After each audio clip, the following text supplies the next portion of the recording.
Oh, now I have a question. Ooh, okay. What's up? What's a good name for this show? Should it be Research Beat or should it be Newsblast? Not Newsblast. Research Beat.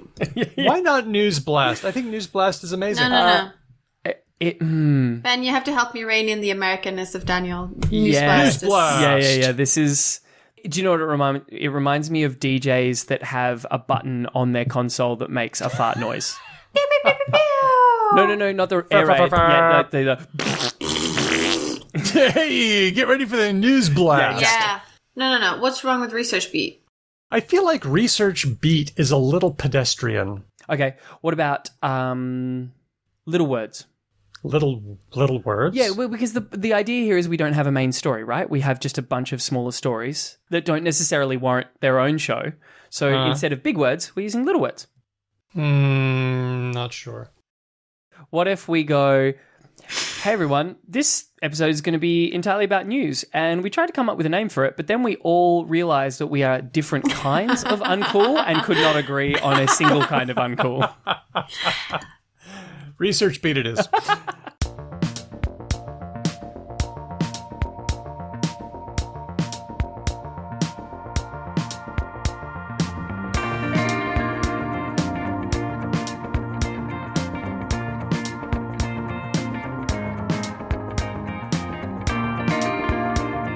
Hello and welcome to this episode of Because Language, a podcast about linguistics, the science of language.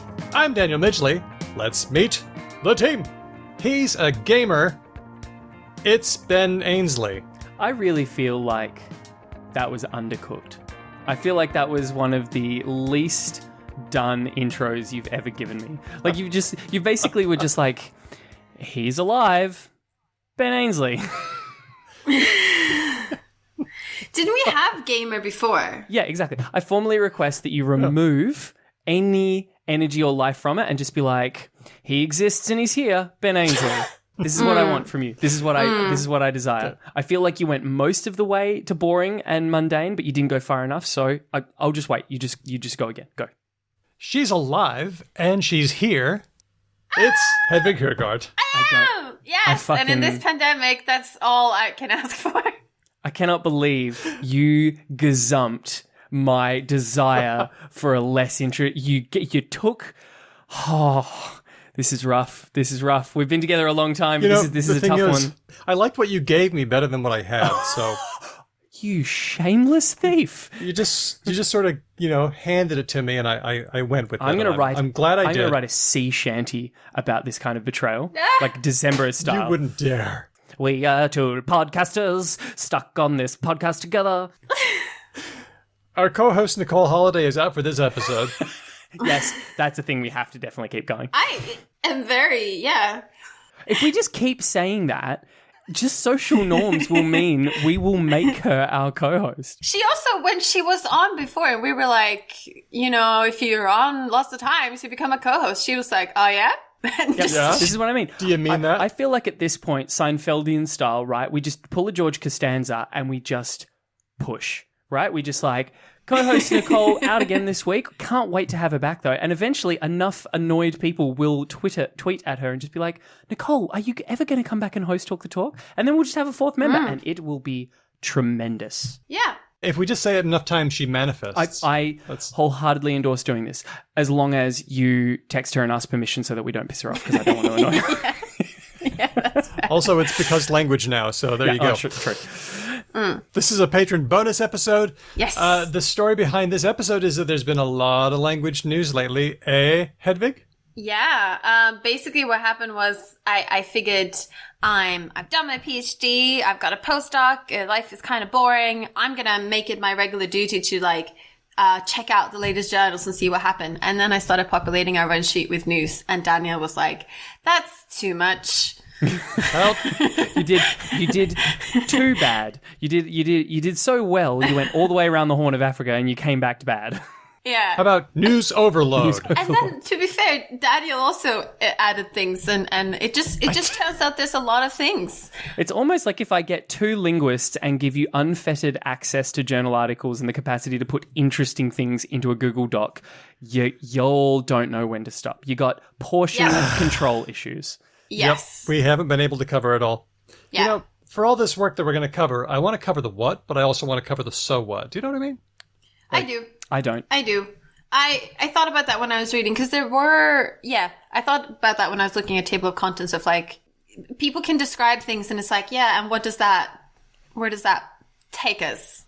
So when I was being trained how to be a journalist in yeah? a former life, a lecturer once put this as succinctly as I sort of have ever needed it to be stated. And you may have heard this before. What's the story behind the story? Right? Like there's the content, and then just give me the thing. Give me the thing why we care. Like what matters here. That's all. That's what we need. The matter. Let's try to remember the matter for these articles. And I think that's a good thing to keep in mind also when you're writing a paper, like just like in academia in general. In many ways, I think academia is really similar to journalism. I'm basically hoping that if I 5 years from now want to be a journalist, I can be like, I hung out a lot with Ben, and academia is basically journalism. So give me a journalism job. It's not that far off, other than the fact that you have to compromise yourself like a lot more often. But in terms of just the actual meat and potatoes of what you do day to day, like writing information out in relatively simple, clear, straightforward language that is like pertinent to the field, right? Like jargon, but simple jargon. Like it's same shit, different day. Yeah. I guess this is a good time to mention that we have been invited to participate in LingCom 21, Yes. which is a linguistics communication conference. We're all in. Woo. So, you know, Yay. if we want to, we can do it. I We can- will continue to We ride wanna. your collective 4 coattails all the way to success. You say that, but you're the fun one. Aww. Is he? We should probably do a show, though. Otherwise, this is going to turn into another 3-hour recording session. Fine. First story. This one, thanks to Aristemo on Discord. A lot of great people hang out in our Discord channel. We have a lot of Discord, more than just neo-Nazis. fun. Oof. No, that's Parler. No. Or is it Gab? Discord definitely had a sizable neo-Nazi Twitch community as well. for a while. Yeah. But that's okay. No. This is the thing. These platforms, like, they exist in the world, and neo-Nazis exist in the world, right? Like, it's a thing. What I'm saying is, like, do you know how I think of Discord? And I realize the irony that I just shuffled us on, and now I am digressing us, so it's fine, it's already in there. It reminds me of IRC. Discord really reminds me of IRC, which are these, like, funny little pockets of That's a deeply good point. bespoke nerddom where people just hang out and talk about shit. Yeah. So yeah, there's neo-Nazis and there's also us. So like, come hang out with us. Okay. Can we, so for things like Slack and Mattermost and Reddit and Discord and what are the other things? Yeah, these things where like you basically have your own little topic-focused little Facebook, essentially. Sort of. You have your own little social media, Just which a is little more message board. targeted. A tiny little happy message board. Yeah. Do we call them message boards? Do we call them forums? What do we call them? Fiefdom. I always thought of them as message boards. Forums were always like a thing that I never really hugely got into. I stuck with message boards Okay. more often. Okay. Yeah. And everyone who's listening to me is like, he was on 4chan. And I'm like, only for a second. Okay, I was 14. It happens to all of us. We've been talking for a while about Kazakh's language and how it is changing writing systems. I seem to vaguely remember this from a few years ago. It's romanising, correct? Yes, that's right. Or Latinizing. They both refer to the writing system that we use for English. I'm treating Latin and Roman just the same here. Okay. Yeah. But Aristemo has told us that the Uzbek language is also doing this, and they're trying to do it by 2023. Can one of you give me a quick linguistic sort of tour of those stands that are all quite close together, and sort of like, is Uzbek and like Kazakh, are they close family relative languages? Are they super different? What's the deal? Kazakh is Turkic, and I thought Uzbek was as well. Yes, it's also Turkic. Okay. So they are related to Turkish and Mongolian. Now, in terms of similarity, are we talking Spanish and Italian, or are we talking French and German? Well, I don't speak either one, but I am told that they are largely mutually intelligible. Okay. Now, talk to me about their old character set, though. Like, what are they moving from? Were they Cyrillic? Well, there's been a bunch, actually. It was written, Uzbek as well as Kazakh was written in Arabic characters Okay. until about the 1920s. when they moved to Latin script, the one we use. And then in 1940, they moved again to Cyrillic. Stalin put in some pressure there because, they were Soviet states, Yep. so Cyrillic it was. And then in 1993, soon after the collapse of the Soviet Union, Uzbek started to move again back to Latin. But this transition has taken a while. Okay, so talk to me then, linguists, about changing a language's character set, because oh my god, I'm teaching sounds rough. Yeah, rough, because I'm teaching my kid how to read at the moment, right? Like we sit down and he reads me little books. He's 6, and I just sit there thinking I have forgotten how hard learning how to read is, right? Like, geez Louise, like all of these dumb, especially in English, obviously, it's all these dumb little rules and exceptions and stuff. I can't even begin to imagine how I would deprogram whatever the I version of muscle memory is for recognizing that the word like enough just is pronounced that way. I don't have to go through each of those characters. I can see the word enough as as a word, and I'll be like, oh, cool, that's enough. Imagine having to go completely and detune and retune every single word visually. Blah. I can't believe that they would shift their entire writing system. It just seems like an agonizing, unless they were already kind of using it, like Japanese uses 4 different writing systems. Or unless you have a very a government who's a bit megalomaniac. A firm government. That can also, Uzbek has 29 letters, so you wouldn't think they would have too much trouble mapping it onto the Roman alphabet. Sure. And in fact, every Roman letter gets used, except for... Oh, please tell me C. Guess. Please tell me C, the garbage letter that no one needs. They don't use C. Yes! Ah! Yay! Props to the Uzbeks for having the vision to rid themselves of the one letter we can't all stand. Okay, but it's not all good news. They do use it for C, sedi, C with a little tail. Because that's the ch sound. But I've always said that that's what we should be using C for anyway, right? Is the ch sound? Yeah, if you use it for one kind of sound, sort of more or less 100%. Consistently, then you're allowed it. Well, okay, but now some bad news. J, the letter J, is doing double duty. It's j and also je. Okay. At least they're similar, but only because we don't have je. Right? Like English, you're going to have to map it to one of the letters and pull double duty because it's not like we've got a zh. Yeah. Yep. You could do a double thing. You could do like Z and H or something. Well, yes. And in fact, they do have some digraphs, pairs of letters. So there's NG is ng, and TS is ts. So those are pretty straightforward. Yeah, that's fine. The sh sound is an S with a tail, an S with a cedilla. Okay. And the glottal stop is an apostrophe, and I just feel like that's going to be kind of ugly. That's really common, though. Yeah, but isn't that just your, Western view? Isn't that your norms just sort of, okay, first of all, glottal stop, question mark? I have a great example. I was listening to a song this morning that people might know that has a very good glottal stop in it. Okay. Do you remember the song The Hardest Button to Button by the White Stripes? Yeah. The hardest button to button. That thing that you do instead of the T, button. That's glottal stop. Okay. There you go. Oh, so it's just gonna sound like Klingon. Sweet. It's gonna look like Klingon, I should say. Yeah.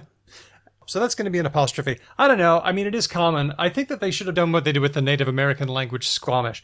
Uh-huh. In IPA, the glottal stop looks like a kind of hook that you'd use for a question mark. They used a 7. Just give it a 7. Oh, that kind of like that. Yeah.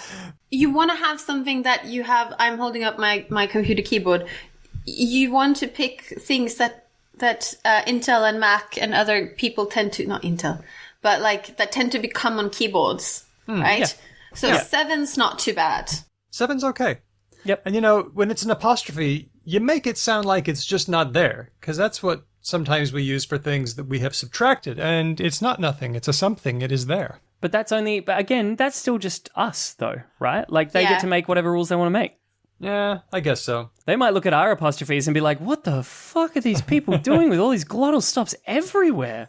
Yeah, all Polynesian languages use a glottal, an apostrophe or an inverted comma, a raised inverted comma as glottal stop. So I think I've learned to see it as a thing, but it is small. But yeah.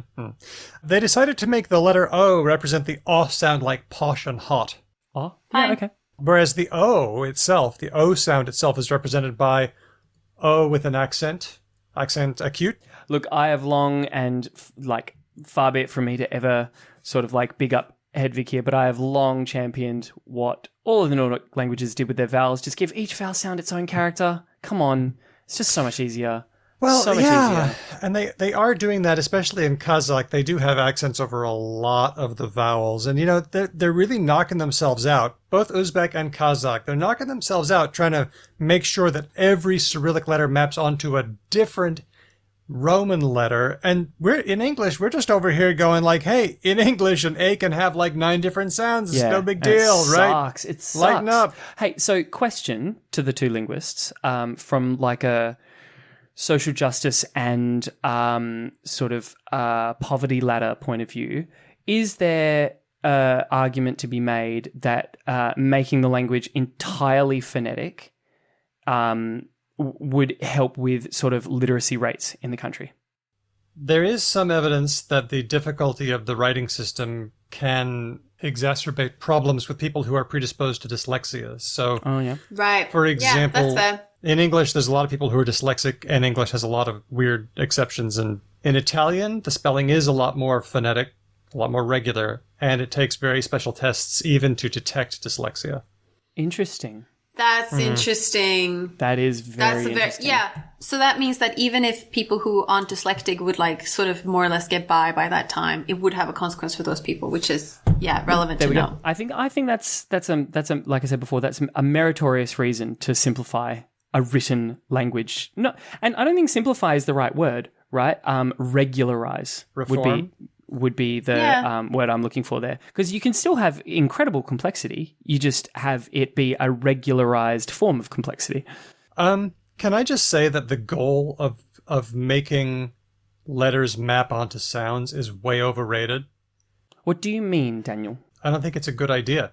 I don't want bread, the food, and bread, past tense of breed. I don't want them to look the same. Oh, the system that we have. Interesting.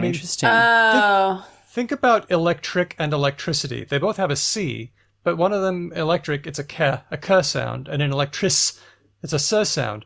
But having that C there, as much as we hate Cs, maintains the etymological relationship. It tells us about the origin of the word. Or think about opaque and opacity. They're both spelled with an A, but do you really want opaque to change and look something like with an EI, opaque? I mean, I think we could get rid of PH and change that to F. That's fine, but I don't think we would like a phonetic writing system. Who but us cares about origin? I personally would like a phonetic writing system for sure. No, you say that. I'm happy to figure out which bread we mean contextually. Well, I'm not even mentioning the big problem here, which is that everybody's English sounds slightly different, and so whose pronunciation gets represented by the new spelling. But what about, Daniel, what about cases that exist right now that are spelled the same and mean different things? So let's all think of a good example here. Row and row. Okay. Row and row.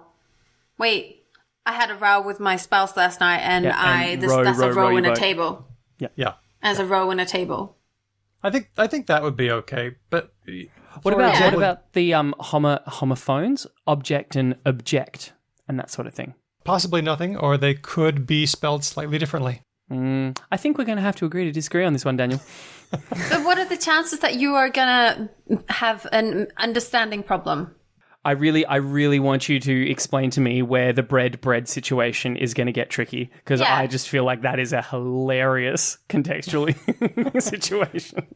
It would make things that are currently different look just the same, and I don't think that would be helpful. Yeah, but I think we're saying that there are things that do that now, and that the chances that you contextually won't be able to tell them apart, that those chances are quite low. Mm-hmm. So you will be able to disambiguate, because you can disambiguate these ones already. It's interesting because when I taught linguistics, we did an activity where we did try to reform spelling, and you can't pull on any threads without making disasters further on down. If you insist Unless you have the chance to just start from scratch. Year zero, bring it in. Like Here we go. Kazakh and Uzbek. Yeah. Good on them. So the story here is that Uzbek is changing, and the thing that you should take away is this is a really complex problem. Kazakh has been through 4 different iterations, and I think they're finally getting it. But it is hard. Next. Next. What's the next story on little words, Daniel? See, I'm just going to push it, see how it goes. No, that's not. It's the research. But the next story on the research beat is about lying. We've had talks with forensic linguists, including Georgina Hayden and Helen Fraser. And the impression we've come away with is that there's no reliable way to tell if somebody's lying, and that trying to do that is incredibly dangerous and misguided. Yeah. So we're talking about polygraphs here, right? No, we know that polygraphs are junk, but there's other stuff. I found out about this news item because I decided to look at the European Research Council's Twitter feed to see like what kind of things they were tweeting about as like what was research they promoted and liked. Mm-hmm. And this was one of them. Okay. Oh, shoot. Okay. Yeah. As in, wait, the research that proved that it's not a thing, or the research that suggested it might be a thing? Daniel. Well, this research comes from Louise Gopel of the University of East London and a team. They published it in Nature Communications, and they claim that not only is there a way to tell if someone is honest or certain is being used as a proxy for honesty. Okay. Not only can you do it, it's something that we all do habitually and unconsciously. Yeah. Oh, okay. Interesting. So we are truth diviners on some sort of tacit level that exists beyond our conscious cognition. Let's say that we're always taking readings on how certain someone is in the information they're presenting. That, in their words, quote, humans possess dedicated mechanisms of epistemic vigilance, allowing them to detect when a person should not be trusted. And that's the end of that quote. I mean, I guess that makes... I don't mean to use the word intuitive here because clearly what they're talking about is a kind of intuition. But I guess that makes intuitive sense right up until a person is very certain about deceiving you. Yes, and that's why this isn't about sort of lying and truth-telling, but about detecting certainty, how certain someone is. So usually what you do with this kind of study is you get actors in the studio to lie sometimes and tell the truth sometimes, and see if people can tell the difference between the lies and the truth. And they tend to focus on things like intonation, like do they use uptalk or not? Are they loud or are they not? And how fast are they speaking? But this team didn't do that. I was just about to say, it sounds like you're heading to something else, and so far my brain has been furiously like churning through contexts where humans lie regularly. I'm like, okay, they've gone to like some hotbed of human lying. I'm like, ooh, they've gone to speed dating. Now, this team did something different. They took pronunciations of pseudo-words, not real words, and they manipulated the pitch and the loudness and the duration and the intonational contour of these nonsensical utterances. And then they asked people to rate them on how certain they sounded. Because if you're not certain that what you're saying is true, then you're gonna do things that you're gonna maybe, I don't know, what will you do? You'll use maybe a different prosodic contour, a different intonational contour. Maybe you'll talk fast as an effort not to get caught, that kind of thing. And so basically they digitally altered the nonsense words across a bunch of these different possible spectrums and sort of backwards engineered which ones tended to get the most believability hits from subjects. Yeah, which one got flagged as non-reliable and which one's got flagged as reliable. Now, how big am I getting the honesty thing right? The certainty honesty thing?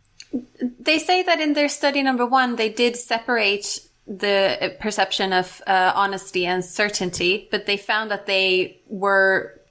we found that the perceptual representations obtained for honesty and certainty were strikingly similar for all 3 acoustic dimensions, so pitch, loudness, and duration. So basically, like, the subjects are treating them as indifferent, so we're going to.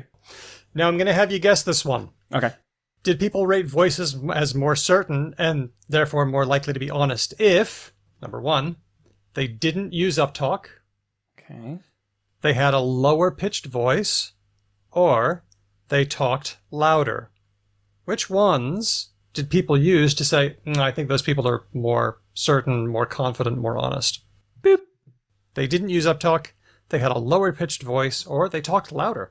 My boop was my like buzzer ding. I'm going to go low pitched voice. So you think the low-pitched voice was more believable? I do believe that that is what they found, yes. Okay. Hedvig, you've read this. I'm going to think that it's no, but so a lot of the stories we're going to cover here on Newsbeat were quite long papers, so we're quite involved. So I have read part of this paper, but I'm not sure what I should answer, which maybe says something about me or the paper or the amount of other things I've been doing this week, like trying to tame cats. Yeah. Look, you're stolen. We can all see it. So what do you want to answer? I think it's absence of uptalk. The absence of uptalk made people sound more trustable. So what I like is that Hedvig and I both took a sexist approach, but in different ways. Okay. I should also say, I think these are French speakers, right? I don't know if that makes a difference for you, Ben. They weren't English speakers. I forgot the Bender rule. Always say which language you're working in. It doesn't. It does not change my opinion in this regard because I still believe that French society is a very gendered society. Okay. Ben, I'm sorry, but pitch was not a good predictor of participants' judgments. Interesting. Lack of uptalk? Falling intonations, so lack of uptalk, indeed were perceived as more confident, certain, honest. So you both win on that one. And then, voices that were perceived as certain or honest were louder. Really? That is surprising to me because I would have, again, gut, intuition would say the louder a person talks, the more they're trying to convince you of something. So, quote, in summary, voices were perceived to be unreliable, that is, doubtful or lying, if they, number one, had rising intonation, number two, less intensity at the beginning of each syllable, and slower speed rate. Yeah. So to the author's credit, they actually did a lot of clever ways of testing things. Like they tested always the truth, the certainty and honesty are the same. In that case, we can do it. And they did. So I think they had French actors reading the original words. Then they manipulated them. But they also had French, Japanese, English and Spanish informants for different parts of the study. So it's quite robust stuff. Oh my God. They also tested Russian, Marathi, Polish, Mandarin. This is a decent sample for this kind of study. I don't think you understand. Usually it's like we tested Dutch and English speakers. Yeah, and this there was isn't like good. I think they 12 should of really each. get. Yeah. I think So I'm very impressed with. Oh, Do you reckon Swedish. this is? Do you think this is why the European Space Research Twitter account was like, we really rate this study. Not necessarily because it was like amazing, but this is just like super sound research. Good job. I think the communications person who's running their Twitter account thought it would be clickbaity to have a news article about people lying. I mean, we picked it up as well. Well, how great is it that in addition to clickbait, it was a extremely rigorous article? It sounds like these academics are doing they are winning at academia, right? They're getting the clickbaity stuff right, and they're getting the sound academia right. Yeah. But remember, this wasn't about detecting whether people were lying or telling the truth. It would be interesting to see that when we have recordings of lies. Like, one thing I would like to see is when we have recordings of people saying stuff and then later we find out, oh yeah, that person was lying. Did those lies fit the profile? I'd be interested to see that. Have sex with that woman. So right now, this is just how people perceive the voices, not whether the voices were lying or not. So that's an important distinction. But interestingly enough, I would hazard that the only reason any of us know about it is because lying was involved in that narrative at one point. And this reminds me a bit of just in general questions about these are linguists actually asking questions about universality in language, but from a totally different perspective than we're used to. So it's a little bit similar to the Ha study by Dingemas et al., where they tried to find if there was an other initiated repair word. So like, can you repeat that? I didn't hear what you're saying. And they looked at that word in different, all over the world to see if there was like similarities acoustically. And this is similar in that they're saying, speakers from different places in the world speaking languages, even some non-Indo-European, are actually using similar cues to attribute similar meaning, which is like this kind of pragmatic universality excites me a lot because I find this more interesting than like Chomskyan universals. Oh yeah, totally. And this is weird because uptalk, means certain things culturally to us in the English-speaking world, but it does not necessarily mean the same thing in other languages. It's true. So that's wild. Yeah. Next story. Next, what's the next little word story we've got this week, Daniel? On the research beat next, gay voice. I remember we did a story about gay voice quite a long time ago now. It was years and years ago. The title of this article in the Academic Times made me sad. People with gay-sounding voices face discrimination and anticipate rejection. Oh, this is some work from Fabio Fazzoli of the University of Surrey and a team published in the British Journal of Social Psychology. They were looking at different aspects of people's ideas and attitudes about homosexuality, not just from straight people, but also gay people. And there are three sort of ideas that people have. One is discreteness, like are gay people super different or not? Mm-hmm. Immutability, which is kind of like saying that's just the way they are. And controllability. Can they change it a little bit? Can they bend it a bit? And we can look at those factors in terms of gay and lesbian people, but also in terms of gay and lesbian voices. Interesting. I gotta say, the way all of that was formulated just made me super uncomfortable. Yeah? Like, it's just, like, we're talking about, like discretion of a person's identity. Well, discreteness. So you might say, hey, gay folks are just like all the rest of us, or you might say they are super different. Oh, okay. So it's not a measure of how, quote unquote, discreet a gay person can make themselves? Not that kind of discreteness. Okay. That's what made me uncomfortable. I was just like, I thought it was like a series of measures by which people harshed on the gays. And I was like, I don't like this at all. This is not fun. I have a question. I thought we weren't really sure if a gay voice existed. First of all, we know that we almost exclusively by this mean like American gay men, right? Right. Okay. That's when people say gay voice. To me, that's usually what they mean. Or at least Anglophile gay men. Yeah. And secondly, I think another thing that I thought we knew was that not all gay Anglo men speak that way, but there's something that people associate with them. True. And certain straight men speak that way as well. And certain straight men speak that way. And that is something to do with like the S's and some of the vowels. But that I thought that we for sure knew that it wasn't a reliably tracker of homosexuality, but it's perceived as it. Yes. So that's the assumption I was working on, is that it's a thing in the sense that you can hear it and you like, if it walks like a dog and quacks like a dog, right? But it's actually not true that it's only dogs that quack, right? And in fact, what we think of as gay voice is actually kind of an important marker of identity among people in that community. Yeah, sure. Exactly. So, and there are probably gay men who speak like this, and I think we all agree they shouldn't be discriminated at for doing that, right? They shouldn't be discriminated for their identity. They shouldn't have to hide their identity. That they should be able to speak however they want and be perceived as full human beings and judged like everyone else, regardless of all this, right? Of course. So what this news is about is that just underlining the thing that we sort of maybe had assumed, which is that people are homophobic. Wow, you really should have called it Newsblast, Daniel. This just in, some people are cunts. Wow, it's one of those things that you kind of know it's true, but it's good to see the actual science on it. Mm-hmm. No, I agree. I just felt like we needed to underline because I think hasn't Vocalize done a thing about the gay voice? Haven't they done an episode? Am I making things up? Maybe they haven't. I think we did an did. episode that was explicitly about this, and we were like, yep, some gay people don't speak this way, and some straight people do speak this way, and it's English only for the most part, and then different languages have their own version of like what this is, and it looks completely different. Because communities have a very strong tendency to use language in a way that reaffirms their membership and identity. I think what would be interesting to look at would be other languages and other languages' manifestations of, and I'm using the airiest air quotes ever here, gay voice. Yeah.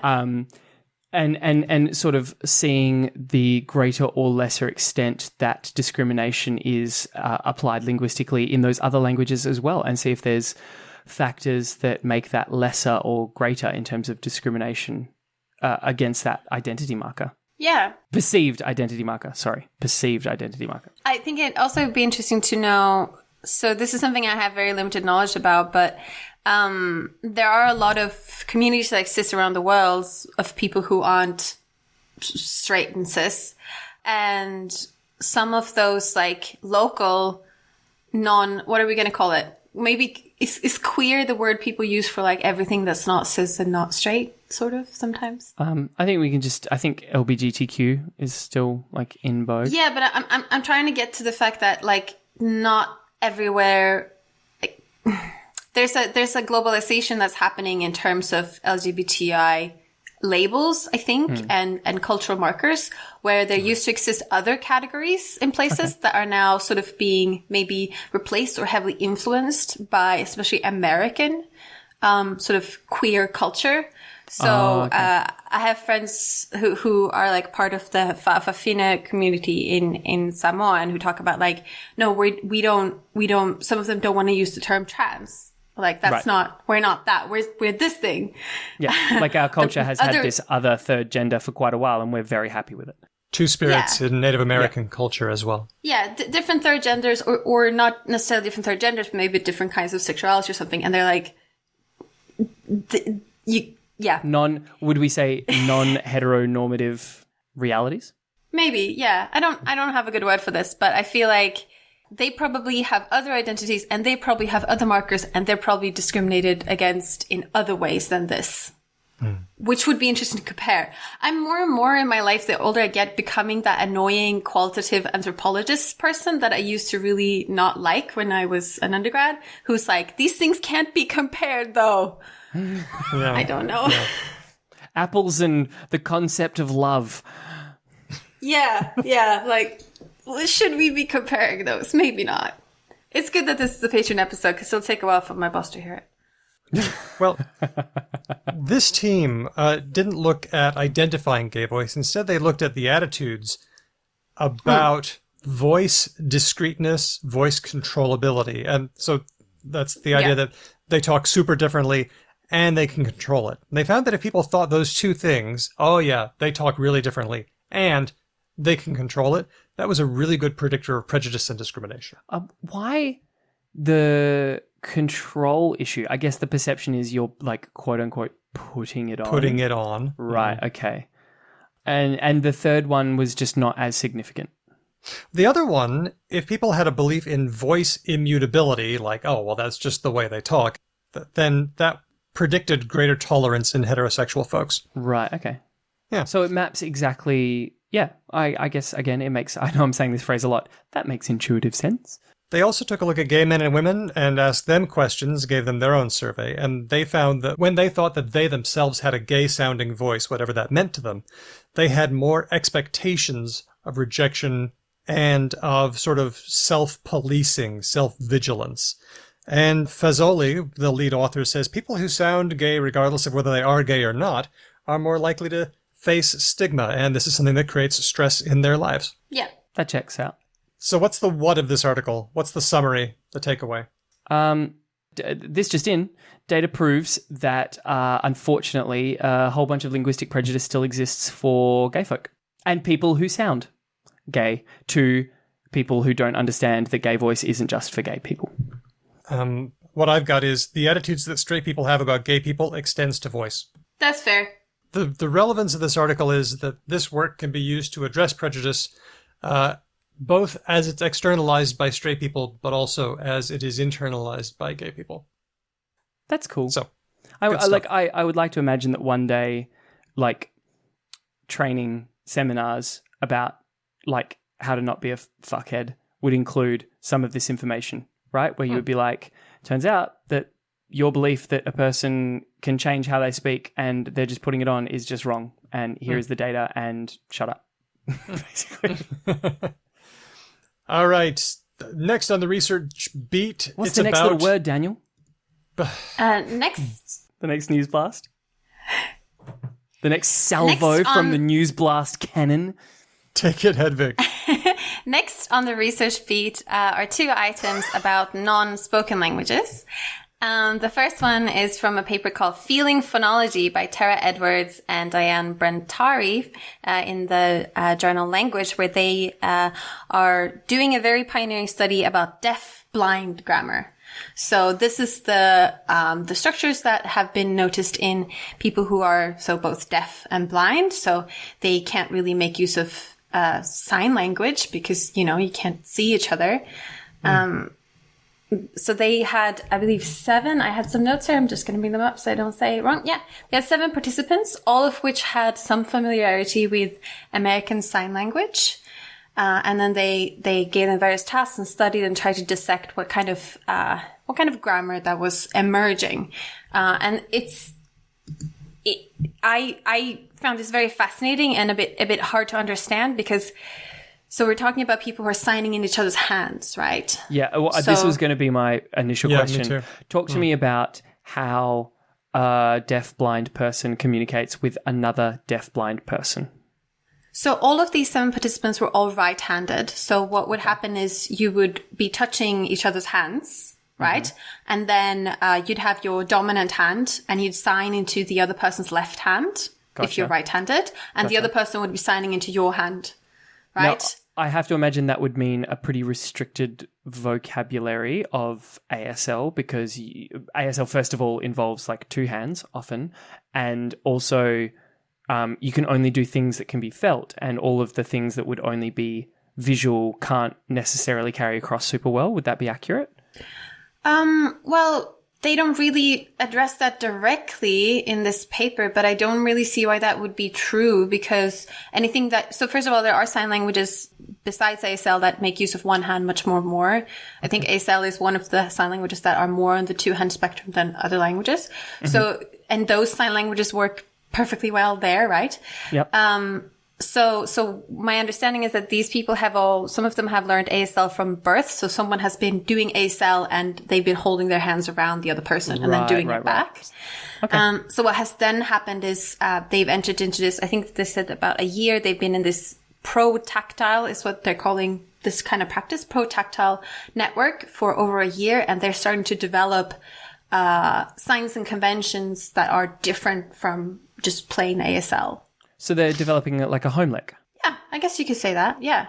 Now, Hedvig, in our discussion of community size and how languages look in small communities versus big communities, we came up with the idea that in small communities, you don't really need to have regularization of patterns because you can just memorize everybody's quirks. It's only when the population size gets bigger that you need to have regularization. This is a pretty small community size. Yeah, it is. So I don't think they address that per se here. They're just more trying to tease out what parts of the gestures, the movements, the actions are seeming to conventionalize in the conventionalizations process. I don't think they're saying that this is like an inherently consistent language in that way yet. Okay, interesting. So what kind of patterns are they seeing emerge? So they focused on 4 different kinds. I'm just scrolling so I get the right thing. Articulated 1, articulated 2.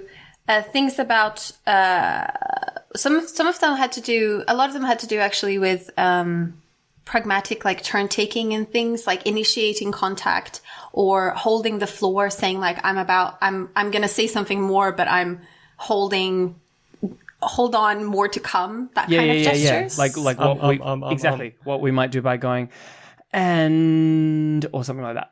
Yeah. That makes sense. Yeah, and then also just objects as well, body parts. I believe they also sometimes they went beyond the hand and also used the rest of the arm as well, which I thought was kind of neat. Well, that also sort of makes a bit of sense with ASL because sometimes you could incorporate the other person's hand and arm into the sign, right? Like, so if you've got 2-handed ASL and one of the signs is like dragging your fingers down your non-dominant hand forearm, well, then you can just drag your fingers down the other person's non-dominant hand forearm, right? And then they would understand that sign. Yeah. No, so what they're describing in this paper are different things that are sort of conventionalizing and emerging, but it's it's one of the first papers ever on this. So honestly, it's a lot of more things that we still need to learn.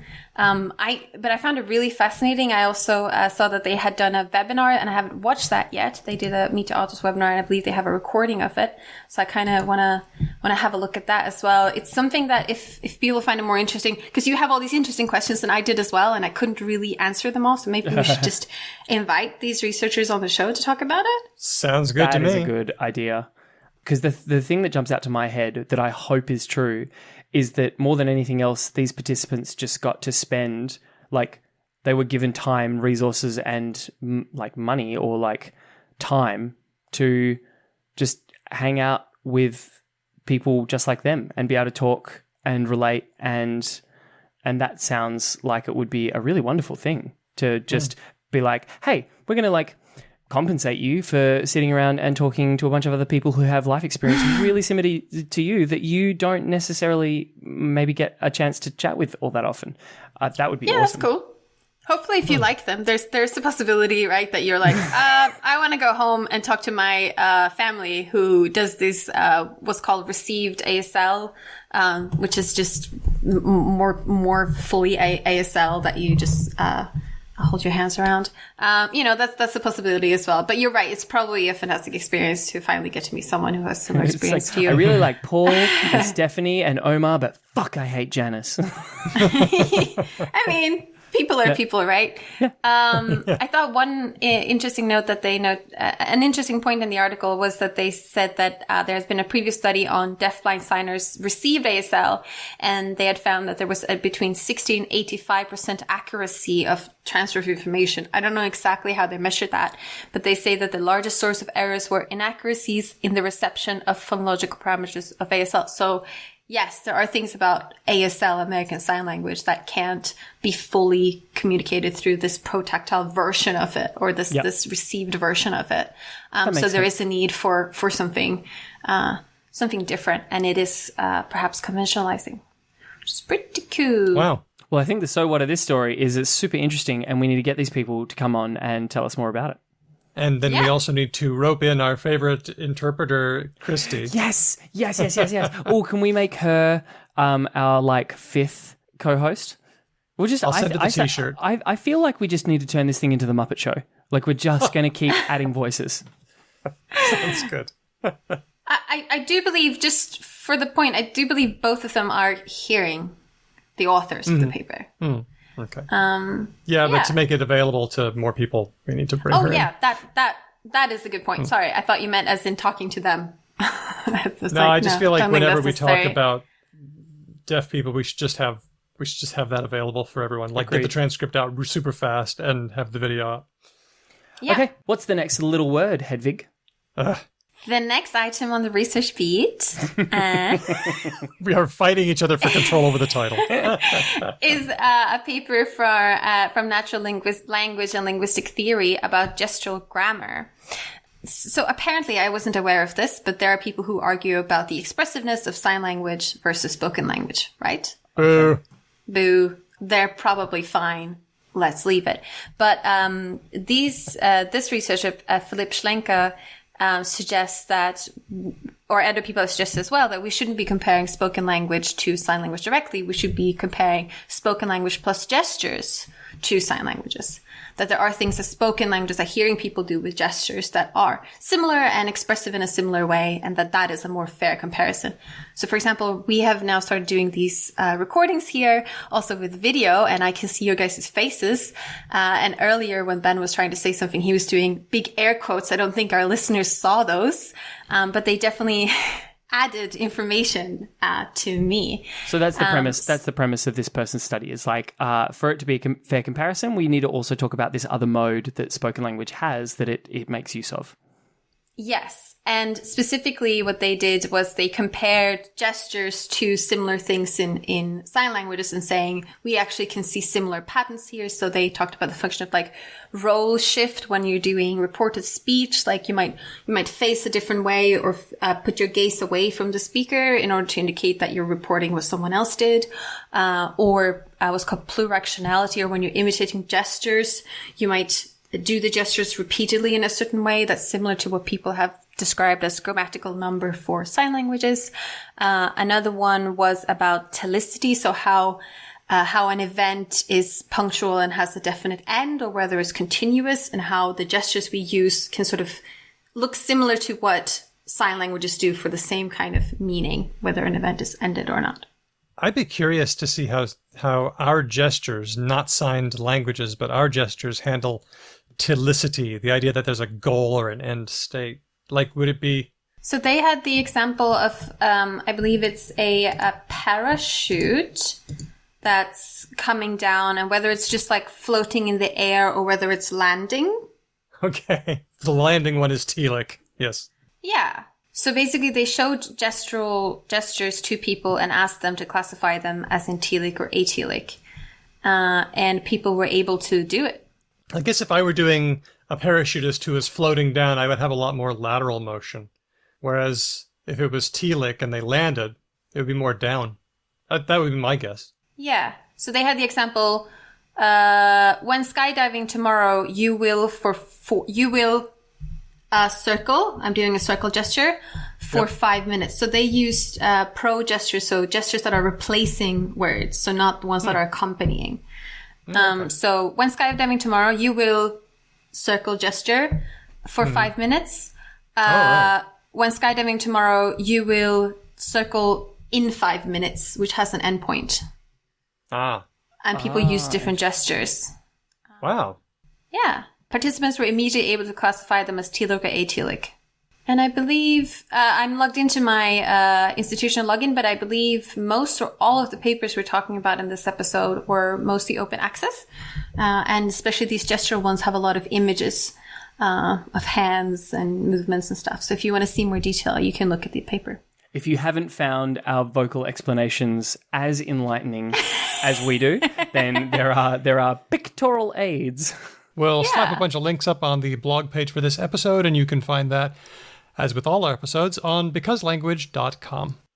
Well, there you go. Our news bag is just about emptied out, and I feel like I've been enlightened by the research that we've seen. This is I like the idea that we can, for our patrons, put out something today like we have today, where it's going to be a little bit. I don't want to use the word heavier because that has the wrong connotation. A little bit more rigorous in its linguistic sort of like analysis of things going on. Or if you want to think of it another way, it's going to confuse Ben more than usual. Yeah, but how did you do it? Do you feel like you got through it? I do. I do this show because I find it super interesting. I like the fact that you guys have the ability to stretch your legs a little bit.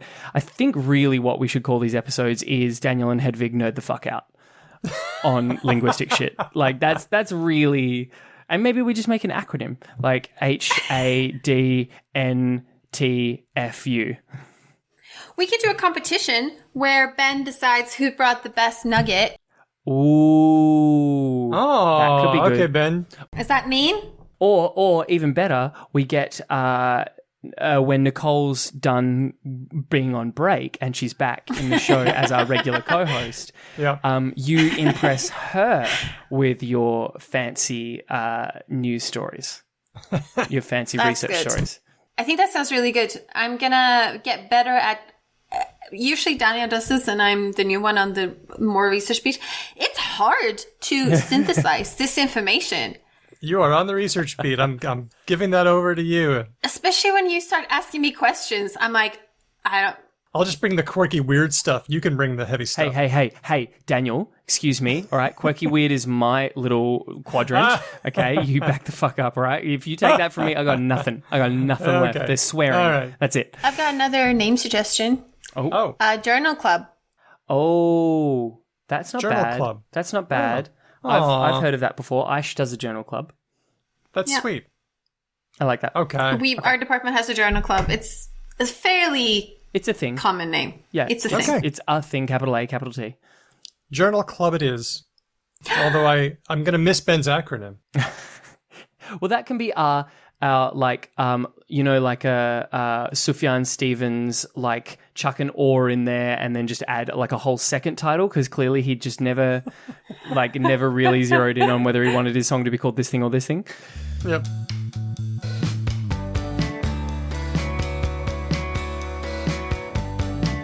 All right, I'm trying to find a way to get out of this bit and get to words of the week. So. All right, everyone, shut the fuck up. Let's do word of the week. Was that good? Should we use that segue? That was brilliant. It was bracing. It's just the real, righto, dickheads. Fucking pull your socks up. We've got word of the week to sort out. Okay. Oh, that's two good ones. Yeah, sorry. All right. So, about 6 weeks ago, twice impeached former U.S. President Donald Trump incited a mob of his insurrectionist supporters to riot at the Capitol, in which 5 people died, in an effort to overturn the results of the election and subvert democracy. Can I just say that I lived in Utah for a good long while, and I heard for a long, long time, just often, people who love their guns have argued that at some point they would have to march on Washington. That's just kind of been an article of faith among these people. And, just like, I don't know, start shooting dudes. The minute that they thought eventually it would get so bad that the rulers would become so tyrannical that we would need to take up arms against them. And that, for them, was like a major reason why Americans needed to have guns. To take up arms against tyrannical leadership. I mean, what we're talking about here is mythos, right? There has been for many, many years a very strong, very real myth amongst a lot of people that, the Second Amendment is 100% valid and real. It? Well-armed guerrilla militia? What is the term? A well-armed... Well-regulated militia. Well, how is that a word? Well, anyway, they weren't well regulated, and I personally think that this is all trauma from being persecuted for your religions by the British. That's why all American sci-fi is obsessed with deep state. But anyway, some not having a black president, really? What? Huh? Yeah, you're going all the way back to the Mayflower instead of just like the very recent racial scarring.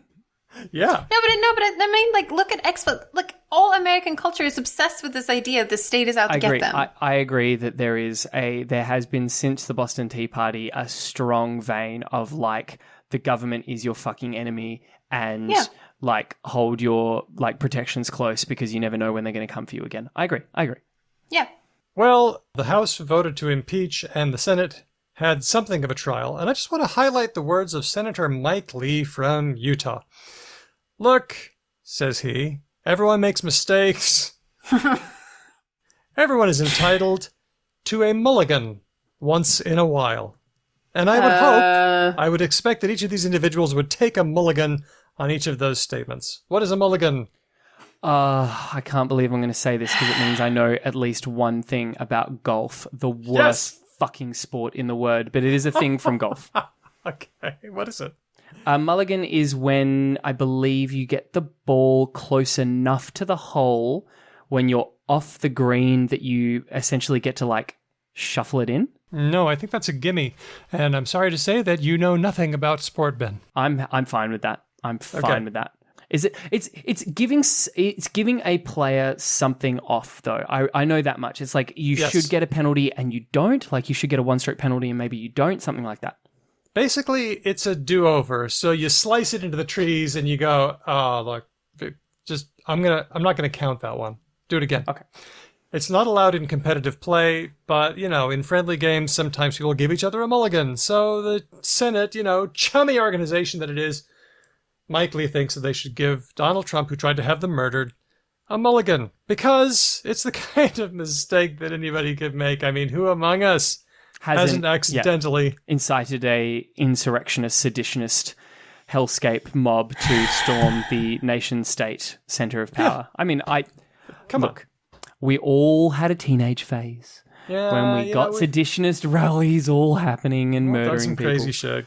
So where does this term mulligan come from? I did a little bit of looking, and the answer is nobody knows. It's Scottish though, right? Like it's a whole St. Andrews thing. It's a person.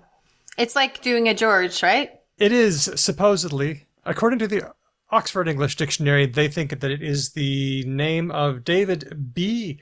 Mulligan, 1871 to 1954, a Canadian-born hotelier and amateur golfer who maybe had some atrocious shots and claimed that he was now going to ignore that one and take a correction shot. So people called it a correction shot for a while, but then after a while they called it taking a mulligan, and that's the story in Oxford. I love that like this format of insult which I have been using my entire life from teenagehood onwards, which is anytime anyone does something really fucking dumb, that act gets their name in your social circle henceforth, right? So like when we were young, the people who would drink way too much and pass out and embarrass themselves and get their faces drawn on. So that was like doing a carry or whatever, right? And so henceforth, when someone got that drunk, they're like, whoa, he's carrying. I just love that that was a thing that existed like well over 100 years ago. We were burning people the same way. That's wonderful. That just makes me feel very happy. Was there anything that was a Ben? Just being obnoxiously talkative. Oh, okay. Just bogarting the mic in a social situation. That's mine too. Why are we on the same show? It's not good. Awkward. And I've got to keep the both of you in line. Cecil Adams of the Straight Dope thinks that maybe another explanation could be that this is an ethnic slur, that Irish folks were starting to join country clubs round about the 20s and 30s, and they got a reputation as atrocious players. So this caught on, taking a mulligan, where mulligan became a proxy for Irish folks. I'm glad that's probably wrong. My feeling with that would be wrong simply because mulligan is not a common Irish name. Like that is not like the pejorative Mick to mean like an Irish Catholic is based on Michael, because Michael was just an overwhelmingly common Irish name, right? So it doesn't, mulligan. Like I would have accepted if it was like Fitzpatrick or something, but not mulligan. There is one other possibility that saloons used to have a free bottle of booze, so that customers could have it, and that free bottle was called a mulligan, and then the term transferred to golf. But what saloons can you go to get a free bottle of booze? I want to go there. Good question. Good question. Ben, here's your mulligan bottle. Thank you. It looks like Senator Lee, among with the most of the other Republicans, decided to give Trump that mulligan, and they refused to convict him. Good times. Yay. Look, it is deliberately set up in such a way to be nearly impossible. So it was, okay. I feel like everything was done that could be done, and it's a rigged game that could never have been conceivably won. It just bugs me that this chummy golf term is being invoked for something incredibly serious. Yes, I don't. Well, that's very deliberate, right? Yeah. Like that's an active choice to neutralize, to neuter, to soften, to nerf. Skillful use of language. Good job, Senator Mike Lee. Skillfully evil. Let's go on to the next one. The pandemic has messed with a lot of things in our lives, but one unexpected thing it's messed with is our conversational rituals. Used to be you'd ask, how are you? But now we kind of have to do this weird dance where we say, how are you? I mean, no, really. I mean, because when you say, how are you, but you don't really care what the answer is, it's because you know that the answer is, you're fine. Yeah. Everything is not fine. And so now you have to kind of go, but seriously, I hope that you're, I hope you're okay during this troubled time. And so on. Now, have you noticed, Daniel, that... we haven't actually said the word yet, so why don't you say it? Okay. This comes from Sarah E. Smith 23 on Twitter. Pandemic fine. Yeah. Pandemic fine, a state of being in which you are employed and healthy during a pandemic, but you're also tired and depressed and feel like trash all the time.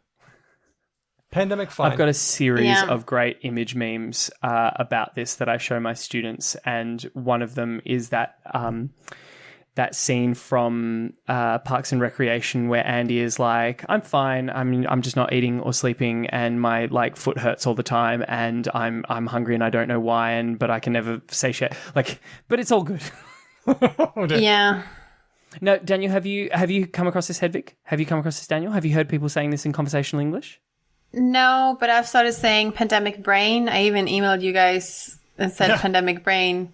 I don't know if this is a thing other people are experiencing, but I think this week, it started a bit last week, but now it's in full swing. I'm pretty good today, but I think I'm just, I'm starting to get problems formulating sentences. Have you guys gotten any of this? No, but I speak 1 in comparison to 4 languages, so I have less load. It's a bit different in Perth. Right. Yeah, no, we're in lockdown. I basically just see my husband and like the mailman every week, and it's been like this for a couple of weeks now. And Yeah. We had 5 days and I was looped. Okay. Yeah. I had a work meeting on Zoom with lots of people, and I had to be like, I have to take long pauses, and I feel like if I don't take those pauses, I'm gonna like stutter. Because To be fair, my well, I just stuttered, so you're fine.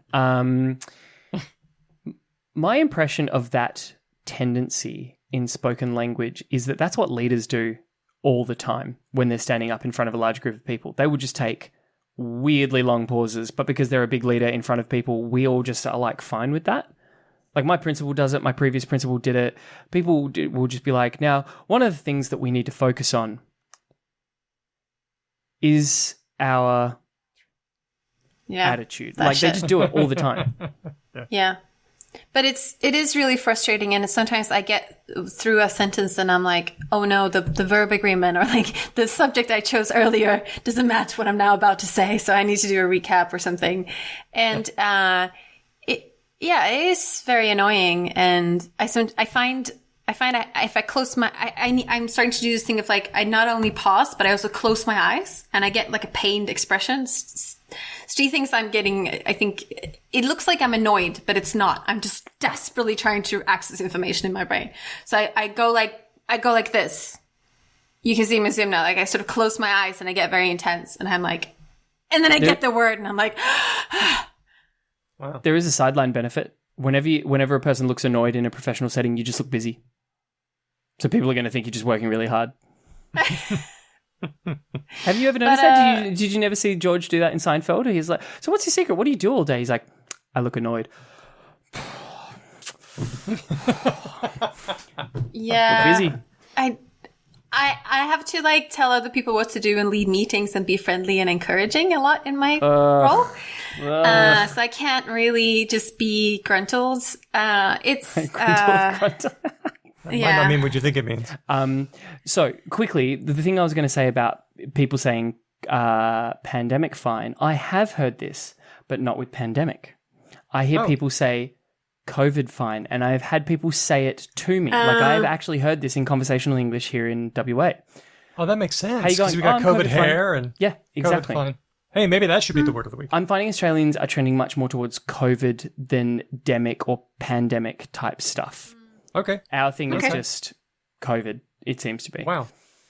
The interesting thing for me about this is that it reminds me of another expression, and that's Minnesota nice. Right? I've heard this. It's a reversal of the usual English pattern of adjective noun, but it's a noun adjective. So, or maybe adverb, but like Minnesota or pandemic or COVID, the noun is being used as a modifier, which is kind of cool and interesting. I like that. That's fun. And I'm trying to think of other examples, but yeah. Oh, surely there's loads.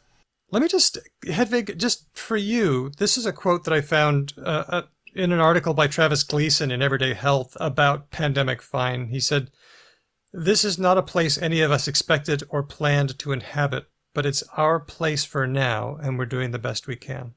And when you described what was going on for you, that's kind of what I thought of. I am trying to do the best I can. It's just, I'm the kind of person who has like a fairly good bullshit autopilot. Like I'm usually able to like click a switch in my head and like make sentences and like keep the floor and keep smiling and then be able to get to what I was saying. And I can do that in presentations. I think all three of us, as people who have educated groups of people, have fostered this skill 100%. Like Daniel and I right now are going, yes, that pedal in the brain. Mm-hmm. Yes. Mm-hmm. I know that. And it is very weird when a tool you have in your toolkit isn't there. And you're like, I'd like to switch my disassociation autopilot. Where's my hammer? I use my hammer literally every day. I hit everything with this hammer. Yeah. And I'm like, whoops. And because I have very nice people I'm working with, in one of the meetings last week, I was like, okay, everyone, I just feel like I need to say that this isn't going to be as productive a meeting as I'd like because I have pandemic brain and I can't really form sentences. And lots of other people nodded and said, yeah, me too. And I was like, okay, COVID great. brain. Okay, COVID we're brain. just going to take it a bit easier today because I can't do stuff, right? It's not very fun. Anyway, I had Daniel, if that was the last for that one, I had a word of the week that I put in our Google Sheet, but I think you don't have because you have an offline version. Go for it. So I had a word that I wanted to bring today, which is unrelated to America and the pandemic. Yay! What? Is that allowed? It's actually sort of two things that I think are connected. Okay. Okay. The first one is POV playlists. Do you know what this is? POV playlists. I only know POV as point of view. Yeah. Yes. Okay. Okay. I should say I've made this word up because I don't know the word for this, but it's a phenomenon and it should have this word. So here's me using this place to say that this should be the name for it. So just to be clear, your word of the week is a word that you have created that doesn't exist, that you're trying to make fetch happen this week on Word of the Week. Okay. Awesome. Good. Just so I like what it's calling a thing what it is. You're trying to make fetch call a happen. dog a Okay, dog. that's okay. That's okay. Yeah. Yep. So I've noticed these and I'm making use of these. These are playlists. They exist both on YouTube and other places. I'll give you some names of these playlists. So they are sets of songs set to still images. The first one is You're the Rich Kid in an early 2000s film. So this one has like Britney Spears and Hollaback Girl and Gwen Stefani and TLC on it. Okay. The other one is Oldies playing in another room, but you are in a dream. And this one is old-timey music from the 20s and 30s with summer rain and crickets effects over it. See, that last one strays a little bit for me because that brings it closer into your normal sort of lo-fi sort of study beat type stuff, right? But the first two definitely are a new thing that I have not come across before and sounds super interesting. The another one is it's summer 1983. You fell in love somewhere in northern Italy. That's so good. Damn, I want to hear. What songs are on that? Do you? That one had Sufjan Stevens on as its first. You're studying in a haunted library with ghosts. Cool. Right. You're the main character in an early 2000s coming of age movie. Oh, yes. Always. This is So what I need right now. So you're calling these point of view playlists. POV playlists. Yeah. Awesome. I like it. Decent name. Could I also offer one possible alternative that like jumped out to me? They all sound like writing prompts. So like writing prompt playlists. Yeah, they are a bit. Yeah. You're alone on a road after a big night out and you've had a great night, but it's a long walk home and it's starting to get cold. Playlist. Yeah, no, I bet that one exists. No, they're all like this. And I'm enjoying them. I'm a very mood-driven person. I don't know if that makes sense. Maybe I'm just bipolar. Mood. Also possibility, but these playlists have a way of not only playing like music that makes you feel a certain way, but they are very engrossing and they bring you into mood, and it's very effective for me. Do you know what I've just realised? This isn't a word of the week. This is just Hedwig bringing cool shit to the table, and that's fine. That's what she does. I've got no beef with that at all. I really, really, really like the thing that you've brought to the table. But the word, I think this is a music version of a thing that is a word, which is anesthetic. Do you know what an anesthetic is? I know that word can mean many different things in many different like spaces. In what space are you referring to? Internet. Like TikTok? I've seen it on TikTok a bit recently. Right. So what I'm trying to claim is that these POV playlists are a musical version of anesthetic. And anesthetic is a set of fashion and cultural things that you do. There's a fandom wiki for aesthetics, which has a lot of things like cottagecore and emo goth and also vacation dadcore that made me think of you guys. So, ouch. Daniel, fine. there you Me, go. come on. I'm still. You I'm are still, a dad. I'm not 35 yet. I'm still cool. I'm still hip. You know, I did ask Twitter on our account, what is dad rock? Because people are saying, like, it's Steely Dan and stuff. But I'm thinking, no, man, it's like Pixies and Joy Division and stuff. Well, it depends on what kind of, like, young person you were. These days, Daniel, dad rock is like the Cat Empire and John Butler Trio and stuff. Exactly. I just figured it's getting younger and younger. It's got to be. Like, Regurgitator would be dad rock. Regurgitator and Jebediah are definitely dad rock. Yeah.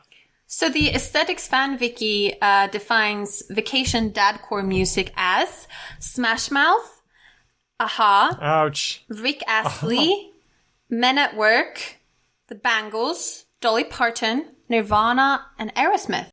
There was only one name in that list that would ever be on any playlist that I have. Oh, really? Oh, Dolly Parton. 2 names. It's like you have to have Dolly, obviously. Sorry, I forgot Dolly, and that was not fair of me. Dolly and Nirvana. Smash Mouth. No. Okay, this is just a segment of Ben and Daniel trash on Hedvig for her. I was not. I maintain I was not trashing on you. I think the thing that you brought was cool as fuck. I really like it. Okay. Like, if you'd brought me a thing that was like, hey, look, like a compiled, like, blow by blow of all of the Eurovision competitors over the last 30 years, I would have been like, you can fuck off and die. I have no interest in that thing. Whereas this sounds really, really interesting and cool. This is so far up my alley, it has got stuck. All right. So, Mulligan, Pandemic Fine, or COVID Fine, POV playlist, and aesthetic are words of the week. Hey patrons, you canny lot. If you have a question, comment, or just want to say hi, you can get in touch with us with all the ways. Because LangPod is how you get hold of us on Facebook, Twitter, Instagram, Mastodon, Patreon, TikTok, and now Clubhouse. I don't know what that is, but I'm sure one of my more well-versed members of the podcast do. So imagine this. And I'm so happy because I understand this. I'm not too old to understand new things. Yay! It's like Twitter in that you can follow people. But instead of sending tweets, they open a room and you talk on audio. Oh, interesting. It's like what in Swedish we call them hotlines. Like, you remember the beginning?